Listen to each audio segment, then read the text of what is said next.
Gentlemen and ladies, today we are back in our reading chair, procrastinating, having to open up a great gate outside of Bruma, so we can get the great sigil stone, so we can enter the paradise. But today we're gonna read a couple books. And I think the first one we're gonna read is about the Amulet of Kings. The Amulet of Kings is the reason why we are doing all of this work.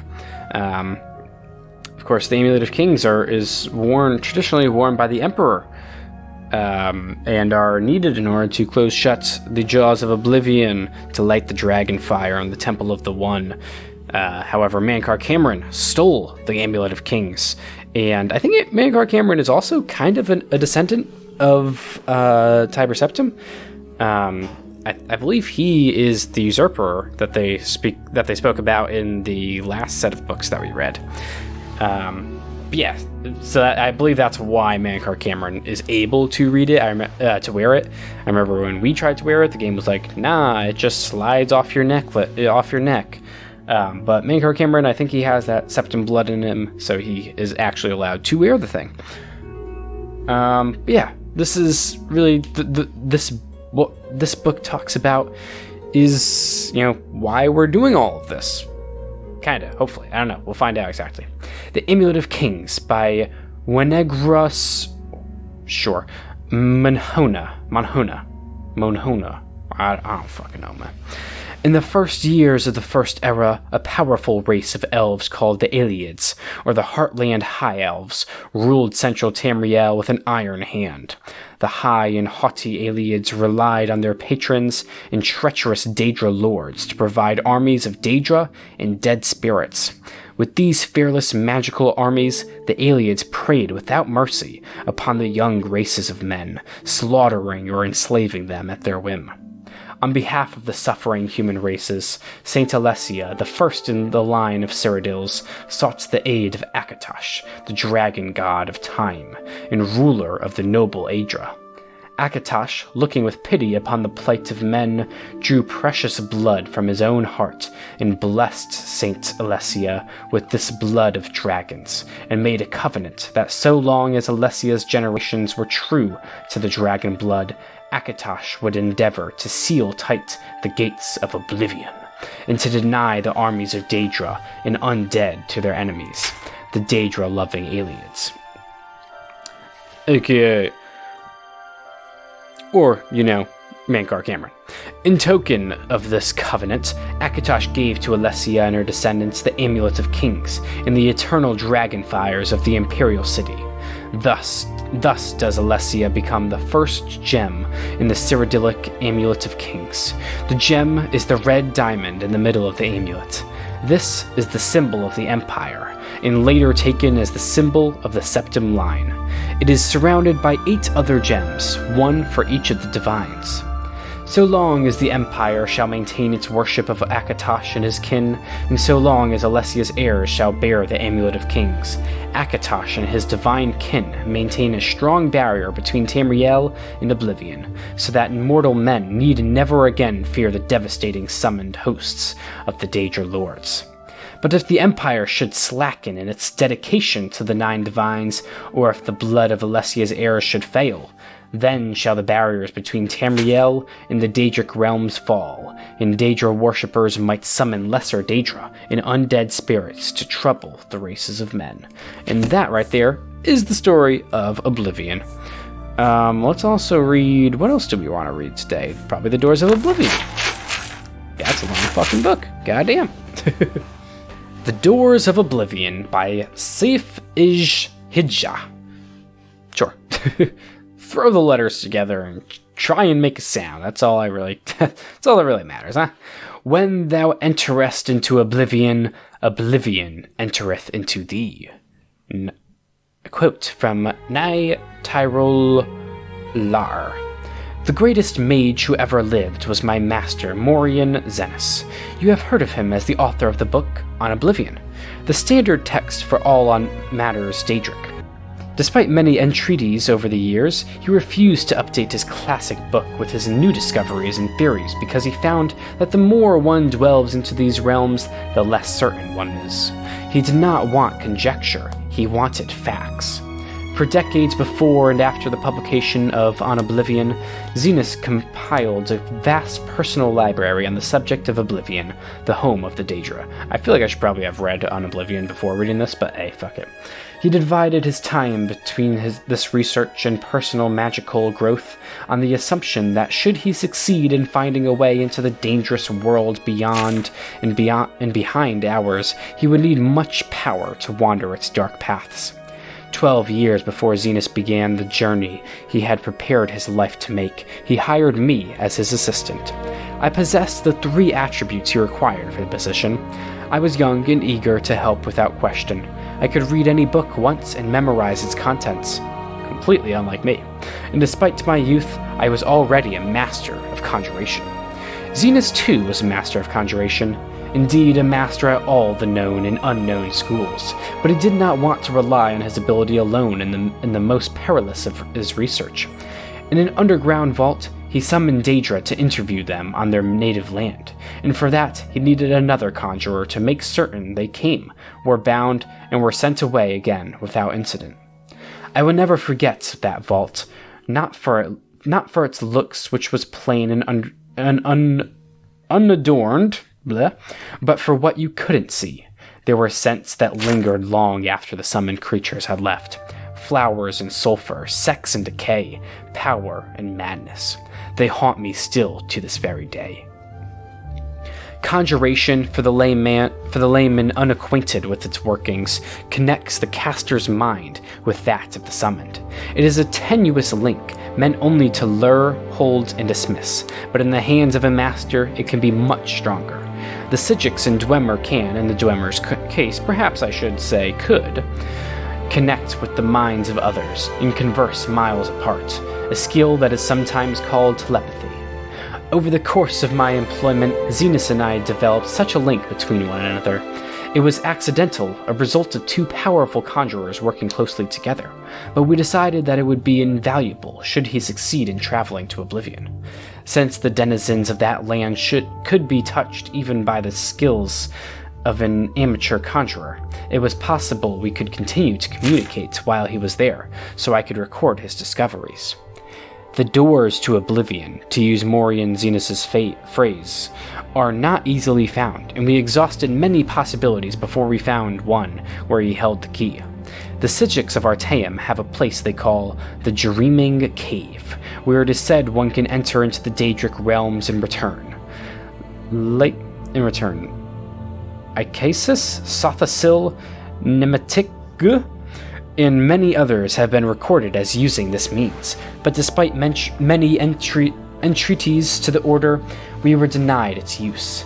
Celebris, the leader of the Order, has told us it has been sealed off for the safety of all. We had hopes of using the ruins of the Battle Spire to access Oblivion. The Weregate still stands, though the old proving grounds of the Imperial Battle Mages itself was shattered some years ago in Yeagar Tharn's time. Sadly, after an exhaustive search through the detritus, we had to conclude that when it was destroyed, all access to the realms beyond, the Soul Cairn... Oh, wow, the Soul Cairn is considered a realm of Oblivion. I didn't even think about that. You can enter the Soul Cairn in Skyrim, in the Dawnguard DLC with the vampires. The Shade Perilous and the Havoc Wellhead had been broken. It was probably for the good, but it frustrated our goal. The reader may have heard of other doors, and he may be assured we attempted to find them all. Some are pure legend, or at any rate not traceable based on the information left behind. There are references in lore to Mark's Abyss, the Corenton Mirror, the Mantellin Crux, the Crossroads, the Mouth, a riddle of an alchemical formula called Jenkith in Rising Sun, and many other places and objects that are said to be doors, but we could not find. Some exist, but cannot be entered safely. The whirlpool in the Abyssian called the Maelstrom of Baal can make ships disappear, and may be a portal into Oblivion. but the trauma of riding its waters would surely slay any who tried. Likewise, I really hope that we get to explore a lot of these places in future games, even if it is a quick little DLC or something. That would just be so freaking cool. Likewise, we did not consider it worth the risk to leap from the Pillar of Thros, a 1,000-foot-tall spiral of coral, though we witnessed the sacrifices the Slodes made there. Some victims were killed by the fall, but some, indeed, seemed to vanish before being dashed on the rocks. Since the Slode did not seem certain why some were taken and some died, we did not favor the odds of the plunge. The simplest and most maddeningly complex way to go to Oblivion was simply to cease to be here and begin to be there. Motherfucker, what? Throughout history, there are examples of mages who seem to travel to the realms beyond ours seemingly at will. Many of these voyagers are long dead, if they ever existed, but we were able to find one still living. In a tower of Zafirbel Bay on the island of Vardenfell in the province of Morrowind, there exists a very old, very reclusive wizard named Vareth Fur. I wonder if this guy's in Morrowind. I would imagine, huh? He was not easy to reach, and he was reluctant to share with Morian Zenus the secret door to Oblivion.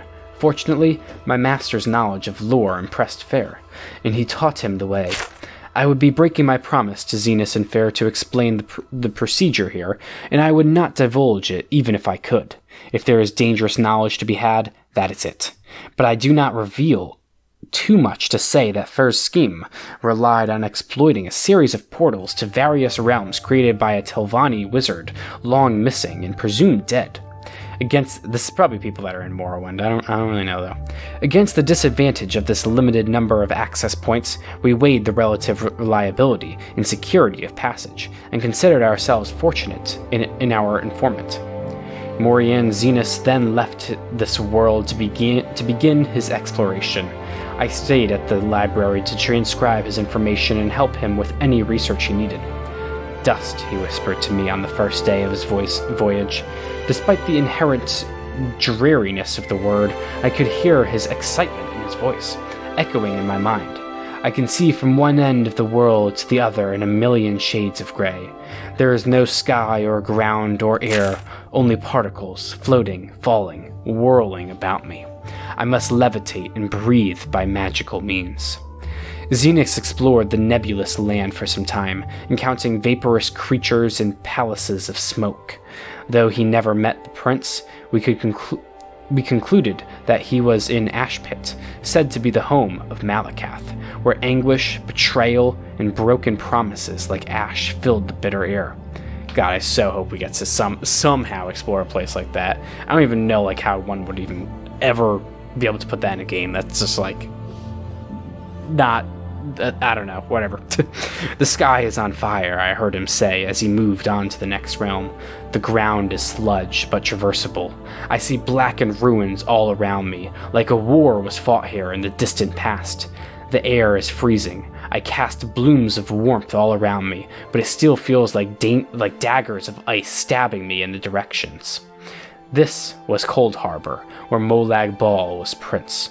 Yeah, you get to explore Cold Harbor I believe it's only in the Elder Scrolls Online.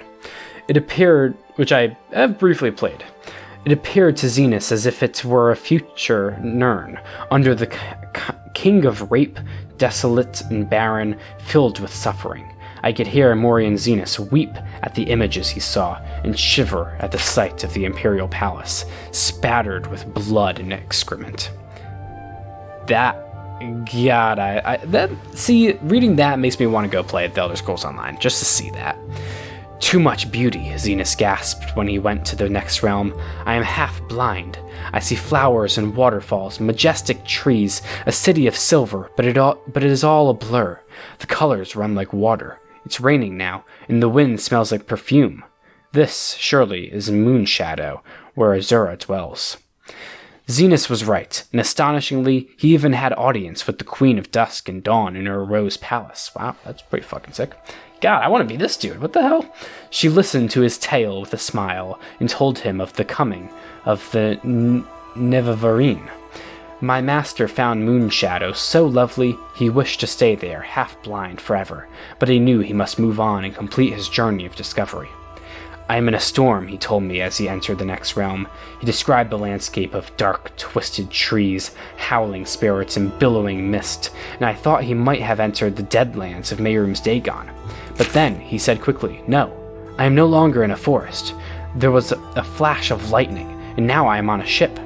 The mast is tattered, the crew is slaughtered, something is coming through the waves. Oh gods, wait, now I am in a dank dungeon, in a cell, dank dungeon." He was not in the Deadlands, but Quagmire, the nightmare realm of Vermina. Every few minutes, there was a flash of lightning and reality shifted, always to something more horrible and horrifying. A dark castle one moment, a den of ravening beasts the next, a moonlit swamp, a coffin where he was buried alive. Fear got the better of my master, and he quickly passed to the next realm. I heard him laugh. "I feel like I'm home now." Marian Zenas described to me an endless library, shelves stretching on in every direction, stacks on top of stacks, pages floating on a mystical wind that he could not feel. Every book had a black cover with no title.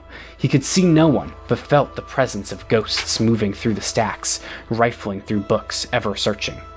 It was Apocrypha, the home of Hermaeus Mora, where all forbidden knowledge can be found. I felt a shudder in my mind, but I could not tell if it was my master's or mine. Yeah, you get to explore Apocrypha in Skyrim, in the Dragonborn DLC. I didn't realize you get to explore so many of these realms, huh? Marian Zenas never traveled to another realm that I know of. Throughout his visits to the first 4 realms, my master spoke to me constantly. Upon entering the Apocrypha, he became quieter, as he was lured into the world of research and study, the passions that had controlled his heart while on Nirn.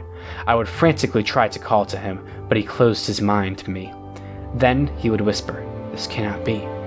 No one would ever guess the truth. I must learn more. I see the world, a last illusion's shimmer. It is crumbling all around us." I would cry back to him, begging him to tell me what was happening, what he was seeing, what he was learning. I even tried using conjuration to summon him, as if he were Daedra himself, but he refused to leave. Marian Zenas was lost. I last received a whisper from him 6 months ago. Before then, it had been 5 years, and 3 before that. His thoughts are no longer intelligible in any language. Perhaps he is still in Apocrypha, lost but happy, in a trap he refuses to escape. Perhaps he slipped between the stacks and passed into the madness of Sheogorath, losing his sanity forever. I would save him if I could. I would silence his whispers if I could. Wow, that was one of the fucking best books we have read. Just like this entire time. That was actually incredible. I do wonder, how long is On Oblivion? Because that's like the book that the guy originally wrote. Oh, 8 pages? Oh, fuck yeah, we're reading that. Hell yeah, let's read the book now from the master's perspective. That was one of the best books that I feel like we have ever really read. Learning about all the cool weirdness of all those locations. Yeah, that was nice. On Oblivion by Marian Zenas. It is improper, however customary, to refer to the denizens of the dimension of Oblivion as demons. This practice probably dates to the Alessian doctrines of the First Era prophet Maruk, which, rather amusingly, forbade traffic with daemons, and then neglected to explain what daemons were. It is most probable that daemon is a misspelling of etymological rendition of Daedra, the old elven word for those strange, powerful creatures of uncertain motivation who hail from the dimension of Oblivion. Daedra is actually the plural form. The singular is Daedroth. Curious. Okay. Strange. Because a Daedroth is like a certain type of Daedra. I thought. At least that's how it's categorized as enemies, but whatever. In a later tract by King Hale the Pious of Skyrim, almost 1,000 years after the publication of the original doctrines, the evil machinations of his political enemies are compared to the wickedness of the demons of Oblivion. The depravity equals that of Sanguine itself. They are cruel as Boethia, calculating as Molag Bal, and mad as Sheogorath. Hail the pious, thus long-windedly introduced four of the Daedra lords to written record. But the written record is not, after all, the best way to research Oblivion and the Daedra who inhabit it. Those who traffic with demons seldom wish it to be a matter of public account. Nevertheless, scattered throughout the literature of the First Era are diaries, journals, notices for witch burnings, and guides for Daedra slayers. These I have used as my primary source material. They are at least as trustworthy as the Daedra lords I have actually summoned and spoken with at length. Apparently, Oblivion is a place composed of many lands, thus the many names for which Oblivion is synonymous. Cold Harbor, Quagmire, Moonshadow, etc. It may be correctly supposed that each land of Oblivion is ruled over by one prince, the Daedra princes whose names appear over and over in ancient records. This is not an infallible test of their authenticity or explicit existence, to be sure. Are the aforementioned Sanguine, Boethia, Molegbal, and Sheogorath, and in addition, Azura, Mephala, Clavicus Vile, Vermina, Malakath, Hermaeus, or Hormius, or Hermaeus, or Hormaeus, or Hormra. There seemed to be no one accepted spelling. Hermaeus Mora. Namira, Jiggalag. Oh, wow, they actually mentioned Jiggalag. Wow. Jiggalag, Nocturnal, Mehrim's Dagon, and Periite. Yeah, Jiggalag, we'll learn about Jiggalag when we go to the Shivering Isles for Sheogorath. From my experience, Daedra are a very mixed lot. It is almost impossible to categorize them as a whole except for their immense power and penchant for extremism. Be that as it may, I have here attempted to do so in a few cases, purely for the sake of scholastic expediency. Mehrim's Dagon, Molegbal, Periite, Boethia, and Vermina are among the most consistently demonic of the Daedra, in the sense that their spheres seem to be destructive in nature. The other Daedra can, of course, be equally dangerous, but seldom purely for the sake of destruction as these five can. Nor are these previous five identical in their destructiveness. Mehrim's Dagon seems to prefer natural disasters, earthquakes and volcanoes, for venting his anger. Molegbal elects the employment of other Daedra, and Boethia inspires the arms of mortal warriors. Periite's sphere seems to be pestilence, and Vermina's torture. In preparation for the next installment in the series, I will be investigating two matters that have intrigued me since I began my career as a Daedra worshipper. The first is on one particular Daedroth, perhaps yet another Daedra prince, referred to in multiple articles of Incanabla as Hircine. Of course, yeah, you don't know Hircine, dude? Hircine has been called the huntsman of the princes and the father of man-beasts, but I have yet to find anyone who can summon him. The other, and perhaps more doubtful, goal I have is to find a practical means for mortal men to pass through to Oblivion. It has always been my philosophy that we need only fear that which we do not understand, and with that thought in mind, I ever pursue my objective. Yeah, definitely read those books in the wrong order, but yeah, still very interesting nonetheless. Yeah, that follow-up story, whatever that second book was that we read, that was, wow, perfection. Truly, truly beautiful. Alright, so we read On Oblivion, we read The Amulet of Kings, and we read The Doors of Oblivion. Well, that was really productive, and actually pretty damn enjoyable, so thank you for watching. The next video, we will be completing the defense of Bruma. Until then, thank you for watching, don't forget to like, comment, subscribe, and I hope to see you in that video. Goodbye. I don't wanna see the glow without you. Refuse to even leave my home without you. Or my brain's gonna explode without you. I don't even know how to cope without you. Cause I don't wanna see the glow without you. Refuse to even leave my home without you. Or my brain's gonna explode without you. I don't even know how to cope without you.